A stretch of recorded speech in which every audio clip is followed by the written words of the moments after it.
आता आपल्या आवडत्या मालिकेचे संपूर्ण भाग मालिका प्रसारित झाल्यानंतर लगेचच पाहू शकता फक्त सन नेक्स्ट वर. भारतातील प्रेक्षकांसाठी मोफत सेवा. आता आपण काय करायचं? आता आपण काहीच करायचं नाही. जे काय करायचंय ते शक्तीच करेल. आपण फक्त तिच्या मागे उभं राहायचं. कमलाजी, तुझ्याबद्दलच बोलत होतो. नाही, तुम्ही आई बाबांबद्दल बोलत होता ना? तेच ते. आता माझी धडपड तुम्हाला कळलीच असेल, तर पुढे काय करायचंय ते पण सांगा. ते जर आम्हाला सुचलं असतं तर मग काय हवं होतं? माझं या विषयावरती बाबांशी आधीच बोलणं झालंय, पण ते आईला कोण सांगणार ना? तुला मदत करण्याचा विचार करताना आमची पण गाडी तिथेच येऊन थांबते बघ. ताईसाहेब, साहेबांचं तोंड बघायला तयार नसताना मांजराच्या गळ्यात घंटा कोण बांधणार? कोण बांधणार? तू. या विषयाच्या बाबतीत जे काही तू करू शकतेस ते दुसरं कोणीच करू शकणार नाही. तू ताईसाहेबांना रागवू शकतेस, ओरडू शकतेस आणि वेळ आली तर नाराजही होऊ शकतेस. मग आता मी काय करायचंय? थोडा वेळ विचार करून बघ, नक्की सुचेल तुला काहीतरी.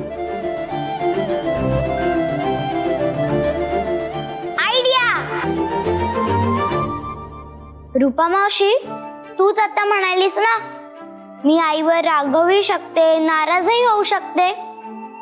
मग आपल्याला एक छोटासा ड्रामा करायचा आहे. मग आपण एक छोटासा ड्रामा करूयात. म्हणजे नक्की काय करायचं? सांगते, तुमच्या दोघींच्या कानात सांगते.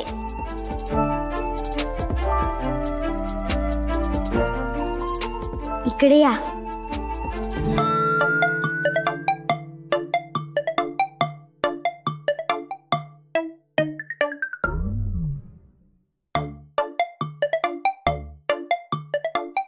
कमलाई, ताईसाहेब इकडेच येतात वाटतं. सगळं काही ठरल्याप्रमाणे व्हायला हवं. मी बसते तिथे. फक्त तुम्हाला सांगितल्याप्रमाणे सगळं नीट लक्षात ठेवा.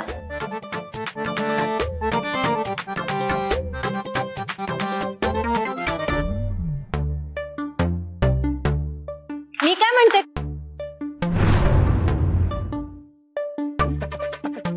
काय ग? ए, काय झालंय? अशी उदास का बसलीयस? शक्ती, काय झालंय? आता काय सांगायचं आणि काय बोलायचं ना? इथे आपल्यालाच घरात बसून बसून केवढा कंटाळा येतो ना. ती तर बिचारी लहान पोर, तिला पण कंटाळा आला असेल ना. कंटाळा आलाय तिला. पिकनिकला जायचं म्हणत होती, पण तुम्ही हो बोलल्याशिवाय आम्ही कसं काय म्हणणार ना? गेले काही दिवस आपल्या घरात जे काही घडतंय त्याने ती डिस्टर्ब झालीये. तेवढंच तिला पण बाहेर गेलं तर बरं वाटेल ना. बरोबर आहे तुमचं, पण घरातल्या प्रॉब्लेम्सला कोणी काहीच करू शकत नाही. प्रॉब्लेम्स असतील तर आपल्याला तोंड देणं भाग आहे. पण आता तर सगळ्या गोष्टी मार्गी लागल्या आहेत ना, तर मग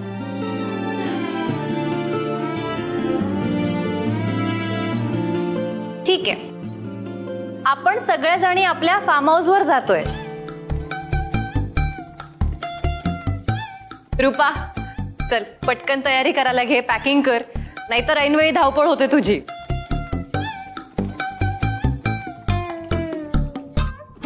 आम्ही दोघी तिकडे जाऊन काय करणार ना? त्यापेक्षा तुम्ही तिघेच जा ना. एक मिनिट, तिघे म्हणजे कोणाबद्दल बोलताय तुम्ही? नाही, मला कळलं नाही. नाही म्हणजे मी काय म्हणते, योगायोगाने यश साहेब पण इथेच आहेत ना, मग तुम्ही तिघे गेलात तर? नाही, ते शक्य नाहीये. तुमची हिम्मत कशी झाली माझ्या समोर हा विषय काढायची? हा विषय कसा काय काढला तुम्ही माझ्याकडे?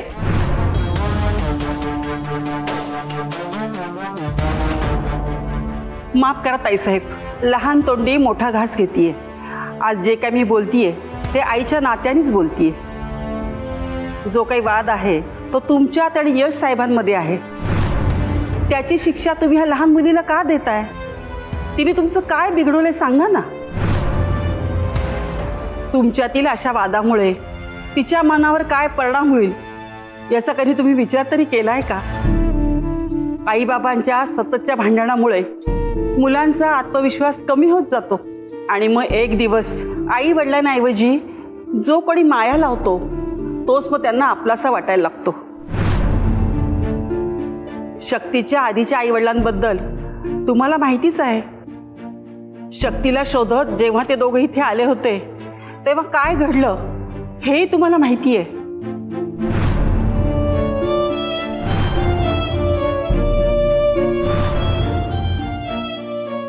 आणि आता जर स्वतःहून शक्ती त्यांच्याजवळ गेली तर काय घडू शकतं याचीही तुम्हाला कल्पना आहे. नक्की मला काय म्हणायचंय हे तुम्हाला कळलंच असेल ना?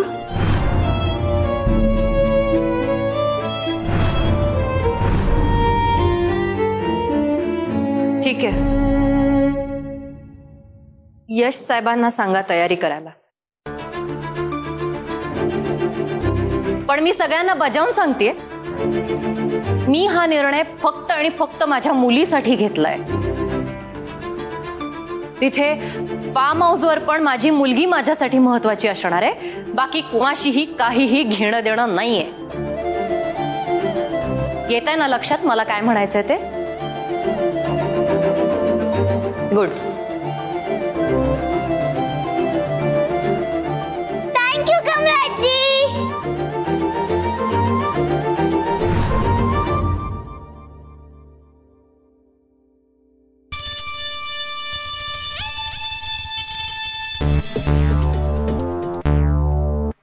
डॉली, अगं चक्क मैत्री यशवर्धन सोबत फार्म हाऊसला जायला तयार झाली आहे आणि मुलीला पण सोबत घेऊन जाणार आहे म्हणे. मग असं काय घडणार असेल तर चांगलंच आहे ना. 50-50. आता हे काय मध्येच? अक्का, आता तुम्ही दोघी ज्या बोलून राहिल्या होत्या ना, खरंच तसं जर घडलं तर ते आपल्यासाठी 50% हे एकदम चांगलं आहे आणि 50% टेन्शनवालं काम आहे. मामा, तुझे 50% फायद्याचं बोलतोयस ना, ते माहिती आहे मला. अगं मग बोल ना पटकन. अगं आई, मैत्री घरी नाही म्हणजे पुन्हा एकदा आपलं राज्य आहे ना. आणि ती जेलमध्ये असताना आपण कसं घरात हात साफ केला होता, तसाच हात आपल्याला पुन्हा एकदा साफ करायचा आहे. अगदी बरोबर. हा, आणि दुसरं 50 काय? दुसरं 50 म्हणजे अक्का, ती एकटी जात नाही, यश पण तिच्या सोबत चाललाय. या घरात आपले जे काही सुखाचे दिवस सुरू आहेत ना, ते यशमुळे आहेत. हे आपल्याला विसरून चालणार नाही. तो आपल्या पाठीशी होता म्हणून आपण मैत्रीला नडत होतो. आता तोच आपल्या पाठीशी नसला, आपलं कसं होईल? आपल्या यशनं तिच्या सोबत बाहेर जाणं म्हणजे तिला सामील झाल्यासारखं झालं ना अक्का. हो रे मामा, हे तर माझ्या लक्षातच आलं नाही. पण मग आता पुढे काय करायचं? हा, टेन्शन घ्यायचं नाही, अजिबात टेन्शन घ्यायचं नाही. आपलं टेन्शन घ्यायला रावसाहेब आहे ना. हो, आता आपण त्यांनाच भेटू, तेच आपल्याला काय तर मार्ग दाखवतील. मामा, अगदी मनातलं बोललास बघ. ए डॉली, हा माझा डायलॉग आहे, तू का घेतलास? अगं आई, जेव्हा रावसाहेबांचा विषय येतो ना तेव्हा तुझं माझं असं काही नसतं. फक्त त्यांच्यासाठी काही पण असतं.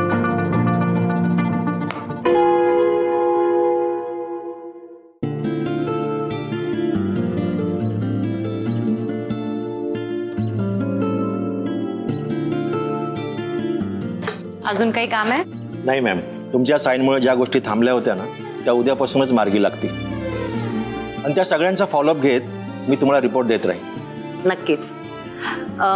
तुमचं काम झालं असेल तर आता माझं तुमच्याकडे काही काम आहे. बोला ना मॅडम.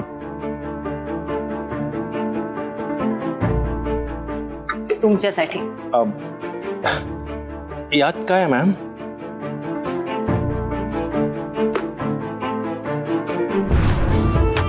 कॅश 15 लाखाची. 15 लाख? माझ्यासाठी? मला काही कळालं नाही मॅडम. तुम्ही नवीन घर बांधताय ना? हो, पण बिण काही नाही. मला काही एक ऐकायचं नाही आहे तुमचं. तुमच्या घरासाठी आमच्याकडनं ही छोटीशी भेट. तुमच्या नवीन घराला आमच्याकडून थोडासा हातभार लागला तर आम्हालाच जास्त आनंद होणार आहे. मॅडम आता हे काय बोलायचं मलाच कळत नाहीये. म्हणजे माझ्या मुलीच्या लग्नात राघवेंद्र सरांनी मदत केली आणि आज तुम्ही मदत करताय. खरंच मॅडम मनापासून आभारी आहे. आभार मानण्यासारखं काहीच केलेलं नाहीये मी.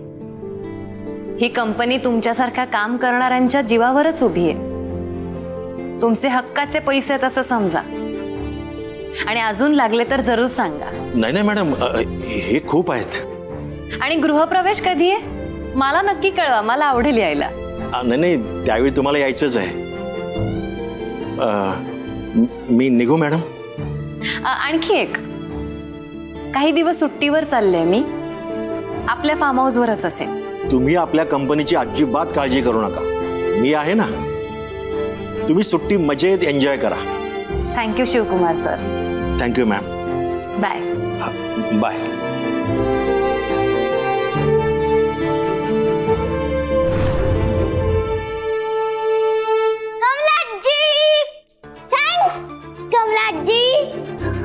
कशाबद्दल ग?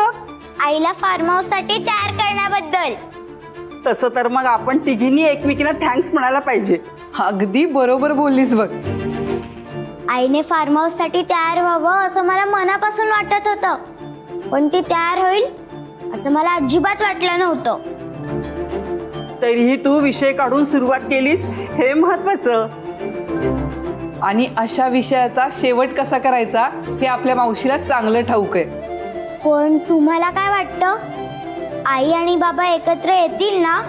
अगं यायलाच हवीत ना, त्यासाठी तर एवढा खटाटोप सुरू आहे. होणार होणार, आज न उद्या सगळं काही तुझ्या मनासारखं होणार बघ. पण हे तू एवढं ठामपणे कसं काय बोलू शकतेस?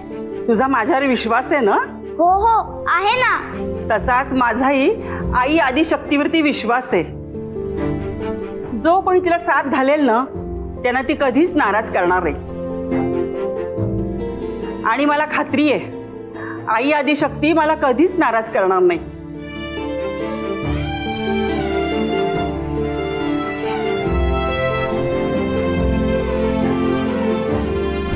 तो देवा आम्हाला. अबे कोण आहे तू? मी आहे. मी? अरे मी म्हणजे नक्की कोण? ऍज अ कार्यकर्ता म्हणून मला. कोरोना? अरे काय अवस्था करून घेतली तुझी. काय सांगू मामा तुम्हाला, हे सगळे माझ्या कर्माचे भोग आहेत. म्हणजे मामा, पक्ष जरी बदलला तरी नशीब बदलेल असं नाही. आणि ज्याच्या त्याच्या कर्माचे भोग असतात, हे माझ्या कर्माचे भोग आहेत. योग्य वेळी योग्य पद्धतीने मार खाल्ल्यानंतर योग्य ठिकाणी ते फेडतोय. हा नाही म्हणजे हे सगळं ठीक आहे कोरोना, पण तुला सांगू का, प्लीज प्लीज, जशी माझ्या तोंडी आध्यात्मिक भाषा शोभत नाही तशी तुझ्या तोंडी ही अशी शहाणपणाची भाषा शोभत नाही. तुझं हे सगळं सांगितलं ना, त्यावर मला जी काही सहानुभूती वाटायची होती ना ती वाटून झालेली. आता मला आज जाऊ दे, रावसाहेबाला भेटायचंय.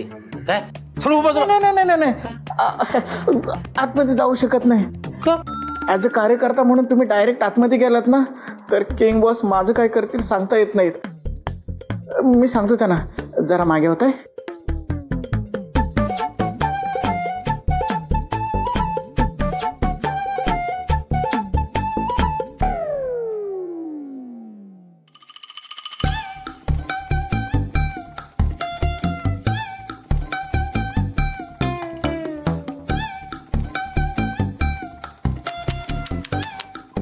बघवत नाही कोरोनाची ही अवस्था, बघवत नाही. हा आमच्या प्रिन्स बरोबर असताना तो वाघासारखा नसला तरी बिबट्या मात्र नक्की होता. पण जसंही रावसाहेबाच्या कळपात सामील झाला तसं या बिबट्याचं मांजर कधी झालं हे त्यालाच कळलं नाही. असो, आपल्याला तरी काय करायचं म्हणा, ज्याचे त्याचे भोग, ज्याचे त्याचे कर्म. असं नसतं तर मला तरी इथं कशाला यावं लागलं असतं ना. आता ते आत्महत्या करणार आहेत हे जर आधीच ठरलं असेल तर मी तरी काय करणार, नाही का?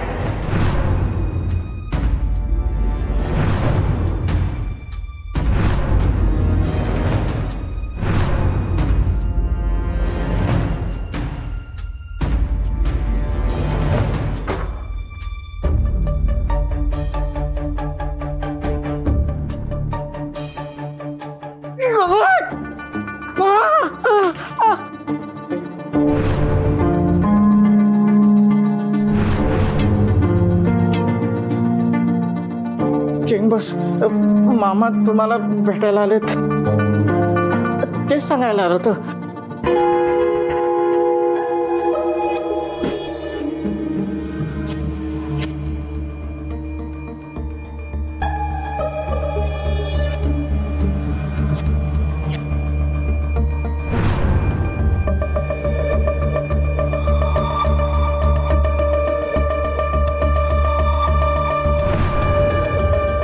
तो देव आम्हाला देतो तो.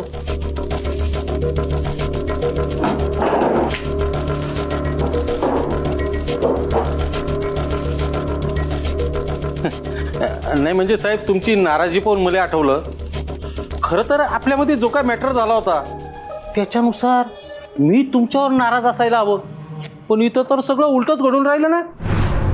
नाही म्हणजे हे असं झालं, तुम्हीच नियम धरणार, तुम्हीच गेम करणार आणि तुम्हीच नाराज होणार. याला काय अर्थ आहे काय?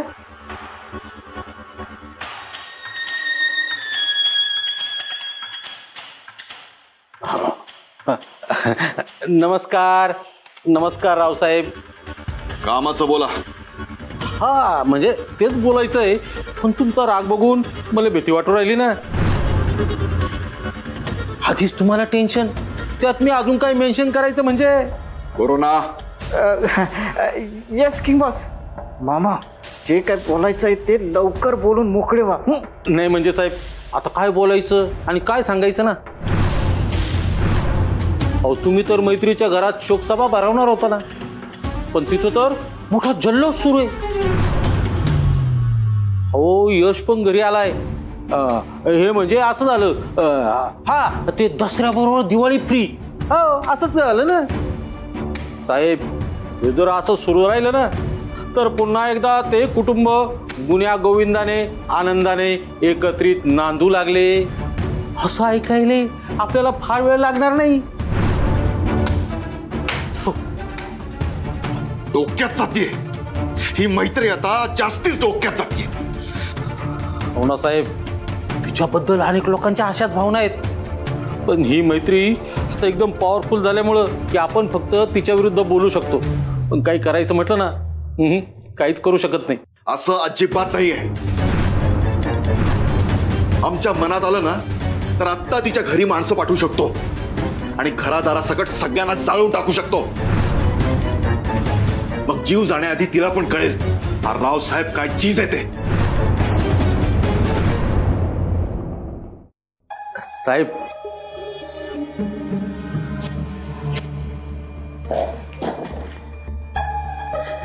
नाही कसं आहे साहेब, तुमचे विचार तुमची हिंमत याला मी किती बी दाद दिली ना तरी कमीच आहे. पण एक सांगू साहेब, तुम्ही लाख घर पेटून द्यालो पण ते घरात तर असले पाहिजे ना. म्हणजे अहो म्हणजे काय विचारून राहिले साहेब, आमचा यश तर तुमची ती मैत्री आणि त्यांची मुलगी, गो टू फार्म हाऊस. हो बोला आता. मग ते फार्म हाऊसच जाळून टाकू ना. नाही म्हणजे मी काय म्हणतो साहेब, याआधी आपण काही कमी जाळपोळ केली का? पण त्यानं काय झालं का? अहो त्या मैत्रिणी प्रत्येक वेळी बरोबर जिथं पाणी ओतायचं तिथं पाणी ओतून आपल्याला फार थंड करून टाकलं ना. तुम्ही आमच्याच घरी आमच्याच समोर त्या मैत्रीचं कौतुक करताय असं वाटत नाही का तुम्हाला? नाही साहेब, नाही बिलकुल नाही. मी फक्त तुम्हाला खरं काय ते सांगून राहिलो ना. हो आपण मैत्रीला एकटी समजतो ना, हीच आपली मोठी चूक आहे. हो तिच्या मागे आदिशक्तीचा आशीर्वाद आहे, त्यामुळेच ती कधी हरत नाही आणि आपल्याकडून कधी हारली पण जात नाही ना. किंग बॉस, ॲज अ कार्यकर्ता म्हणून मला असं वाटतंय की मामाच्या बोलण्यामध्ये पॉइंट आहे. मग आता आपण काय करायचंय? हा साहेब, आता ही माणसातली लढाई राहिली नाही. आपल्याला जर तिला हरवायचं असेल ना तर एखाद्या क्रूर शक्तीची मदत घ्यावी लागेल. पण अशी क्रूर शक्ती आपण कुठून आणणार नाही का? अबे त्याच्यासाठी मी आहे ना साहेब. माझ्या ओळखीचा एक जहाल मांत्रिक आहे. अहो तो माणसालेच काय, माणूस मेल्यावर त्याच्या आत्म्याला सुद्धा सोडत नाही. एकदा का त्याच्या हातात केस गेली की तो कुठलाही पुरावा मागे सोडत नाही. मग काय, कुठली केस नाही म्हणून चौकशी नाही, चौकशी नाही म्हणून अटक नाही, आणि मग साक्षी पुरावाचा तर प्रश्नच येत नाही. कसं आहे ना साहेब, मैत्री एकटी होती तेव्हा आदिशक्तीच्या आशीर्वादाने आणि स्वतःच्या जिद्दीने काम चालवत होती. पण आता तसं नाही, आता तिच्यासोबत यशचं डोकं आहे. ओ साहेब, एकदम खतरनाक कॉम्बिनेशन आहे. हो, मी तर म्हणतो साहेब, आपण आधी यशला संपवलं पाहिजे. नाही म्हणजे तुमचा बी त्याच्यासोबत जुना हिशोब आहेच ना. एकदा का त्याचा काटा काढला की एका बाजूला तुम्ही आणि मैत्री, आणि दुसऱ्या बाजूला आदिशक्तीच्या विरोधात माझ्या ओळखीतला मांत्रिक. 1 to 1 असा सामना होणच जाऊ दे ना. काय म्हणता? ठीक आहे, तुम्ही तुमच्या मांत्रिकाला बोलवून घ्या. बस बस बस साहेब, मी फक्त तुमच्या परवानगीची वाटच बघून राहिलो होतो ना. तो आलाच म्हणून समजा.